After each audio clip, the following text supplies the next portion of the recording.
Проект «Федеральный уровень» посвящен работе главы Якутии за пределами республики. Журналисты федеральных СМИ задают свои вопросы руководителю региона. Наши люди должны знать о том, что руководство республики, когда решает общие экономические задачи, политические вопросы, то, конечно, работает на очень обширном фронте. Прежде всего, конечно, мы работаем с населением республики, с местными органами власти. Об этом мы много тоже информируем, рассказываем. Второе направление – это организация работы республиканских органов власти, взаимодействие с федеральными органами власти на территории республики. Это тоже большой кусок работы, который всегда требует особого внимания, и по ним, конечно, мы решаем чисто формирование своей собственной экономической и социальной политики. И очень большую долю работы у нас получает и федеральная часть. То есть мы являемся субъектом Российской Федерации, притом достаточно большим субъектом, и самым большим по территории, средним статистическим субъектом по населению. И, конечно, мы прежде всего должны обеспечить, чтобы те федеральные программы, которые принимаются на федеральном уровне, они обязательно должны работать на территории Якутии. С другой стороны, мы всегда понимаем, что в зависимости от той политики, которую ведет федеральная власть, от того зависит и деятельность муниципальных органов власти с точки зрения самой политики, с точки зрения финансирования, межбюджетных отношений. И, кроме того, мы всегда требуем внимания и президента Российской Федерации, и руководства правительства Российской Федерации. В этом плане, во всех этих делах, конечно, нам удается достигать определенные успехи. Ну, как вы знаете, у нас завершился 2016 год, мы начинаем работать уже по Новому году, 2017-му.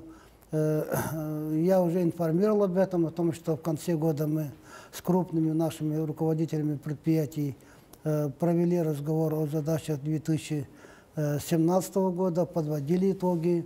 Потом мы на уровне поселений, на уровне глав районов, улусов в конце января провели конкретную встречу, и там тоже поговорили о задачах, целях, которые должны решаться на уровне поселений, муниципальных образований и районов. Это все в совокупности создает основу формирования наших целевых задач в целом по республике.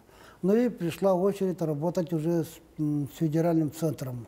И первая командировка, которую я провел в эти дни, они были связаны с более актуальными вопросами, которые необходимо решать на федеральном уровне. И эта работа будет продолжаться в течение февраля месяца.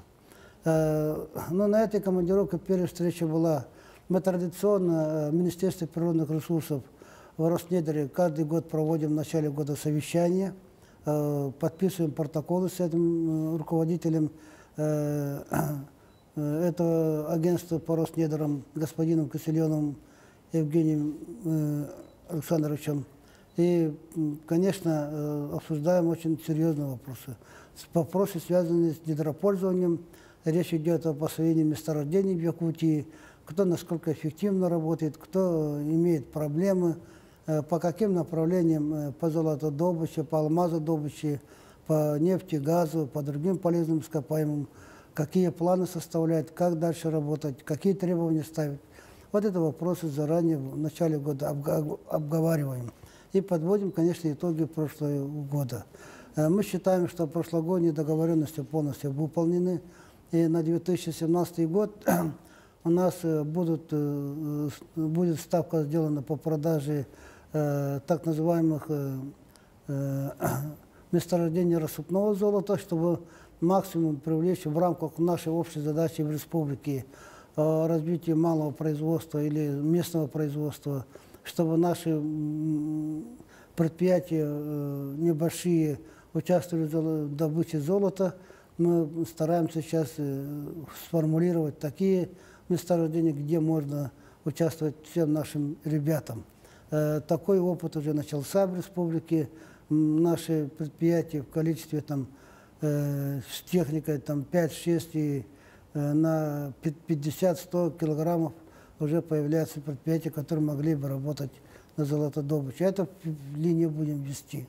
Конечно, мы сегодня ведем с учетом конъюнктуры рынка мировом, чтобы угольная промышленность развивалась.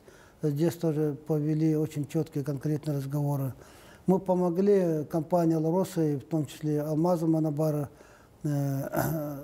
решить вопросы дальнейшей работы по геологоразведке, по алмазодобыче, алмазовых месторождений, рассыпных месторождений, которые надо изучать. И здесь были желающие со стороны, и позиция республики была такая, что мы все-таки склонились к тому, что надо поддержать свои предприятия. Вот таким образом мы вели разговор и приняли такое решение. Следующая встреча была это с руководителем агентства научных организаций Котяковым Михаилом Михайловичем. Здесь разговор состоялся по теме организации научных учреждений в республике. К сожалению, за последние 3 года проводится реформа научных организаций в Российской Федерации. У нас наукой занимается теперь Министерство образования и науки Российской Федерации, Академия наук Российской Федерации и Агентство научных образований. Вот эти 3 организации, к сожалению, я об этом уже открыто говорил и на федеральных трибуне, и сегодня говорю о том, что до сих пор не сформированы научные учреждения в рамках новых требований, и это характерно для нашей республики. Мы сегодня настаиваем, чтобы такие особые школы научные, как Институт мерзлотоведения, Институт медицинский, научно-исследовательский и геология, наука геологии в Республике Саха-Якутия должны иметь свой самостоятельный статус. И остальные научные учреждения под эгидой Якутского научного центра, они должны быть тоже создать федеральный исследовательский центр. То есть это 4 таких блоков научных учреждений должны созданы быть в Якутии. Но, к сожалению, есть определенные внутренние противоречия у наших научных учреждений. К сожалению, в некотором роде главенствуют определенные личные интересы, интересы кресла, должности, чем организация самой науки. Вот это мы должны преодолеть, и науку должны поставить на более такой уровень организационный высокий, чтобы отвечать требованиям федерального законодательства и реформы, которые сегодня проводятся. Вот с этой точки зрения мы с Котяковым Михаилом Михайловичем договорились о том, что придем к этому знаменателю в ближайшее время. Но есть и это темы, которые зависят не от нас, а от федерального уровня. В частности, сегодня идут организационные вопросы в Сибирском отделении Академии наук, в частности, и самой Академии наук. Поэтому пока они завершатся, мы все свои вопросы трясем. Вот такую договоренность мы достигли у Котякова Михаила Михайловича. Следующая встреча была у министра образования и науки Российской Федерации Василия Ольги Юрьевны. Ольга Юрьевна – это новый руководитель. Но мне очень приятно, что она наше якутское образование и науку хорошо знает. Она представляет науку с учетом ее исторического развития, образования, с учетом того, что и советское образование хорошо представляет, и современные требования она очень хорошо понимает. И в сочетании она хочет вести политику развития образования, в сочетании того опыта, который был в советское время, и сегодня, которые, сегодняшние изменения, которые произошли в стране, в том числе и в мире. И в рамках таких требований мы провели разговор о развитии образования в республике. Речь шла о поиске талантливых детей. Мы договорились, что в этом году проведем Азиатскую олимпиаду физическую, Международную физическую олимпиаду в Якутске. Это очень высокий уровень. Мы в мае проведем. И в рамках тех заявлений, которые делал еще я летом, мы обратились за поддержкой проведения азиатских международных интеллектуальных игр. И она, в принципе, поддерживает, и мы думаем, что Министерство образования и науки в организации этих очень престижных и для России, в том числе и для Якутии, мероприятий Министерства образования и науки примет участие. Кроме того, мы поставили вопрос о развитии Северо-Восточного федерального университета, Арктического государственного института культуры, и провели разговор вокруг системы общего образования. Конечно, мы вопрос поставили так называемой сложной темы для российского образования, это развитие образования в средних специальных учебных заведениях. К сожалению, российское Министерство образования и науки в основном занималось школьным образованием и высшим образованием. А вот этот промежуток как бы остался вне внимания министерства. Поэтому разговор достаточно серьезный, и, думаю, более часовой разговор даст определенный стимул и для министра, потому что она получила полное представление о нашей образовании, и, соответственно, мы для себя выяснили позицию министра по отношению к якутскому образованию. Вот в это смысл был заложен в нашей встрече. Следующая встреча состоялась с министром строительства Мень Михаилом Александровичем. Это тоже более конкретные вопросы мы рассматривали. Речь идет о том, что мы уже целый год и президенту поставили, и правительству Российской Федерации программа реформирования жилищно-коммунального хозяйства в рамках вот той работы, которую мы ведем по переселению из аварийного жилья, понимая, что в этом году сентября заканчивается, мы ставили продолжение этой программы, и Министерство строительства и архитектуры Российской Федерации, в принципе, поддерживает. Но каким образом этот механизм будет прорабатываться дальше, мы будем вместе работать, продвигать и ставить перед руководством для принятия политического решения. И это очень важно, потому что мы заявили о том, что если вот этот механизм будет продолжен, то эффективность ее, в частности, например, Республика Саха-Якутия, она очень высока, да, люди чувствуют. Это одна из немногих программ, которые люди непосредственно чувствуют на местах. И республика будет работать в этом направлении. И мы решили таким образом, что даже заявили о том, что если даже Россия не примет в целом по государству такую программу, республика будет свою собственную программу принимать.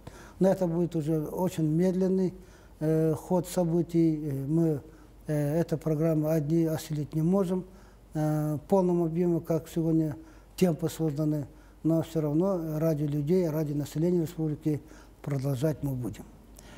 Следующий вопрос, конечно, это те программы, которые ведет Министерство строительства и архитектуры Российской Федерации, где связано с строительством жилья. Программа, например, программа для жилья для российской семьи на территории республики и на Дальнем Востоке не работает по одной простой причине, о том, что принят такой механизм, что квадратный метр должен быть более 40 тысяч рублей квадратный метр стоимость, тогда, когда у нас 70 тысяч рублей квадратный метр стоит. И если мы раньше ставили вопрос о том, что если установленный норматив федеральный, если не хватает, то мы могли бы добавить свои средства в республике и организовать работу этой программы. Но, к сожалению, положение таково, что если меньше квадратный метр, то программа работает, если больше, то при любых ситуациях эта программа на территории субъектов не работает. И в результате получилось так, что много северной территории, в том числе весь Дальний Восток, эту программу запустить не может. Поэтому мы обратились, чтобы запустить эту программу. Это несправедливо, называется для жилья для российской семьи, но при этом очень во многих субъектах Российской Федерации наши люди не могут воспользоваться поддержкой этой программы. Но это министр понимает и собирается поддерживать. Ну а по остальным, там, молодым семьям, ипотечному кредитованию и так далее, мы участвуем, и мы довольны, что эта программа будет оставаться, и мы будем дальше с ними действовать. И с министром мы договорились о том, что еще по одной программе, это строительство жилья в условиях сейсмики. Эта программа, к сожалению, мы запускали в 2015 году, потом по определенным причинам она остановилась, и мы хотим эту программу восстановить. В этом мы нашли общий язык, я думаю, мы вернемся к этому уже начиная с 2018 года. То есть спектр вопросов, которые мы обсуждали у министра строительства и архитектуры, они очень обширны, и они напрямую влияют на конкретного человека не только в целом по Российской Федерации, но и на республику. Поэтому мы дальше будем постоянно в тесном контакте работать с этим министерством. Но у нас еще в ближайшее время будет встреча с министром транспорта Российской Федерации, Соколовым Максимом Юрьевичем. У нас будет встреча с руководителем антимонопольной федеральной службы Артемием Игорем Юрьевичем. И, конечно, будет встреча с министром сельского хозяйства Российской Федерации Ткачевым Александром Николаевичем. Поэтому вот объем работ, он достаточно напряженный, очень важный, и эту работу мы должны вот в феврале закончить, чтобы уже в начале видеть, что будем иметь в республике от деятельности федеральных министерств. В целом у нас была очень эффективная работа с Министерством финансов Российской Федерации, с министром Силуановым Антоном Германовичем. И мы договорились, что межбюджетные отношения определились, мы подписали соглашение, и сейчас на выравнивание бюджета республики получаем около 40 миллиардов рублей. Это тоже большой объем, который мы ежегодно должны получать, и это добиваться, это доказывать, убеждать, и это объем мы получаем. То есть в совокупности работа с федеральным центром требует тоже постоянного внимания, постоянно мы общаемся, постоянно встречаемся. Благо, что у нас появился определенный опыт взаимодействовать с руководителями министерств и ведомств. Это не каждому удается, но нам пока везет и нас поддерживает. Марина Луковцева, РИА Новости. Вопрос касается дальневосточного гектара. Насколько Якутия готова к третьему этапу, который стартует 1 февраля? Можно ли списать все трудности на недоработки ФИС? Или в республике есть свои субъективные факторы, влияющие на оформление гектара гражданами? Проблемы несовпадения, скажем, то выбранного участка непосредственно в наличии на месте, если посмотреть, то это вина, конечно, той системы информационной, которая была сформирована в свое время, скажем, федеральной структурой. И федеральная структура, Росреестр, клятвенно заявляла, что до 1 февраля все неполадки в работе федеральной информационной системы будут исправлены. Но насколько это произойдет, мы не знаем, но работа в этом направлении ведется. В связи с этим, после 1 февраля, я думаю, в качественном плане ФИС свою работу улучшит. Но это не исключает, что все-таки какие-то погрешности, ошибки могут быть. Это непосредственно теми или иными уполномоченными органами исправляться сразу будет. Тема дальневосточного гектара, который вступает в третий этап с 1 февраля 2017 года, беспокоит не только журналистов, беспокоит прежде всего население нашей республики. Потому что люди понимают, если вдруг хлынут со стороны других субъектов Российской Федерации на нашу республику, как будет создана обстановка, взаимодействие, чем будут заниматься, на что будет интерес и так далее. Но я предполагаю, что такого явного, активного, такого появления с других субъектов Российской Федерации собственника вряд ли будет. В плановом порядке, с какими-то расчетами, с какими-то конкретными планами могут появиться люди, которые заинтересованы в получении этих гектаров. Но при этом, чтобы увлекаться, они все понимают, что самые важные территории республики, они защищены федеральным законом. Те, кто хочет заниматься производством, налаживанием, заниматься чем-то, созданием каких-то определенных хозяйств. Вот в этом плане мы сами заинтересованы, чтобы какие-то производства появились. Вот поэтому, если появятся такие люди, то это только будет в пользу республики. Александра Майер, Регнум. Как проходит выделение дальневосточных гектаров? Когда будет решена проблема смещения участков на карте? Но на сегодняшний день в республике заявлено 10,5 тысяч гектаров. Заявок поступило 10,5. Из них 4 тысячи уже отказано по разным объективным причинам. Около 1000 человек оформляют уже земли. Это, мы считаем, один из самых лучших показателей на Дальнем Востоке. Здесь есть еще одна особенность. В большинстве случаев земли попадают лесного фонда.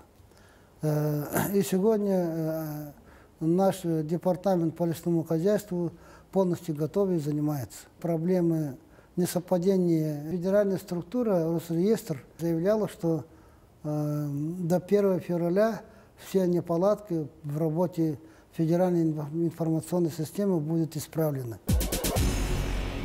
Сусанна Рожина, ТАСС. Какая ведется работа на данный момент по ТОР Южной Якутии? В числе 8 инвесторов, помимо Колмар, какие компании изъявили желание реализовывать проекты в этом ТОР? Территория, опережающая развитие, которая создана в Южной Якутии, это территория связана с тем, что мы должны создать условия развития в Южной Якутии для того, чтобы восстановить тот баланс, который присутствовал при полной деятельности Якутугля, при полной деятельности тех предприятий, которые работали в свое время в Нернгринском и Молданском районах.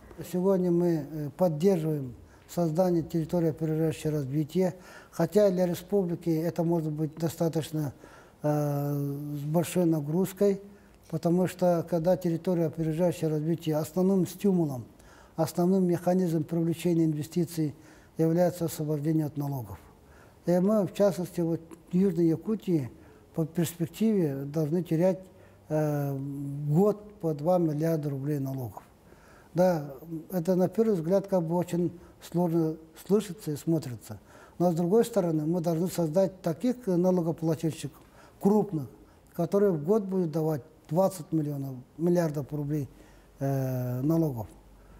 Поэтому вот эта разница, именно создание таких производств, создавая новые через этот механизм, мы знаем, что будем терять и что будем приобретать. И вот решение такое принято. Основными резидентами этой территории опережающего развития будут являться, конечно, те, кто связан с добычей полезных ископаемых. Это речь идет по добыче углей и добыче железной руды. В частности, мы даже там видим и другие, которые прилегающие месторождения, и по золоту и так далее. Это во-первых. Во-вторых, те, кто будет связан с этими крупными производствами, это обслуживающие, это и даже включая и общепитовские, включая те производства, которые создаются рядом по производству, скажем, воды питьевой, инфраструктурные проекты, которые связаны с этими же производствами, по ремонту техники и так далее. Но мы сейчас в последнее время изучаем включение в резиденты еще Нернгринский аэропорт, который давным-давно начался, лет 20 с лишним назад, как стройка, но потом застопорилась. Мы хотим возобновить и этот проект. То есть в совокупности мы на Инаглинском месторождении, на Денисовском месторождении, сейчас мы вот как раз в Росneдрах разговаривали еще и Тулаканском месторождении, которые должны стать базовыми для этой территории. Но главная задача всего при всем при этом – это создание рабочих мест для энергетиков. Олег Санников, Интерфакс. Насколько охотно компании-недропользователи, в частности «Газпром», «Роснефть», нанимают местных специалистов якутян? Но в последнее время правительство Якутии в этом направлении очень, скажем, активно занимается. Мы со всеми крупными недропользователями заключаем соглашение, когда они идут работать на территории Якутии, они берут на себя определенные обязательства, в частности, привлечение кадров.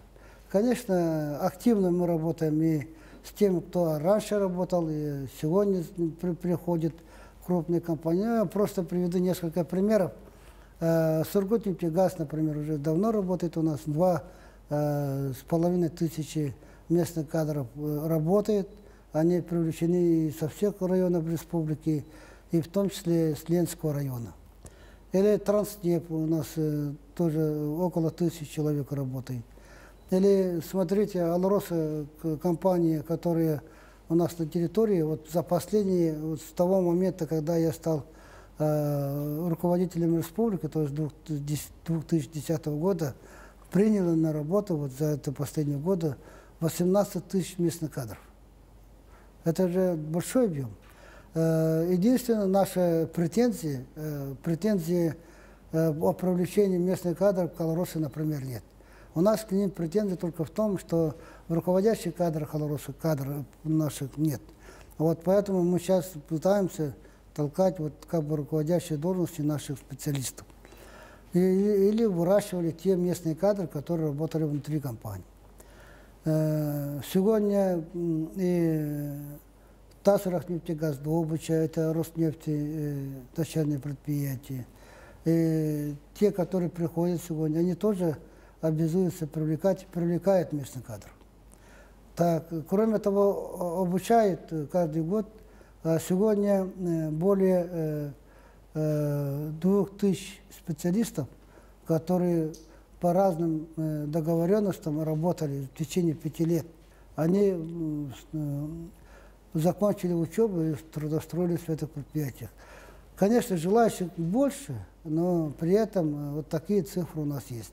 То есть эта работа ведется планово и постоянно ведется, и будем эту работу дальше продолжать и усиливать. Олег Санников, Интерфакс. В 2016 году вы поставили задачу ввести 600 тысяч квадратных метров жилья в регионе. Насколько выполнен план? При этом надо уточнить, что построить и ввести – это разные вещи, поэтому акцент именно на вводе. По итогам 2016 года мы сдали 603 тысячи квадратных метров жилья. Мы выполнили достаточно уверенно свой план, хотя этот план был тоже очень серьезный, потому что вы же представляете, 5 лет назад мы строили 300 тысяч квадратных метров жилья, а мы сейчас увеличили 2 раза. И это в глаза бросается. Но это не предел.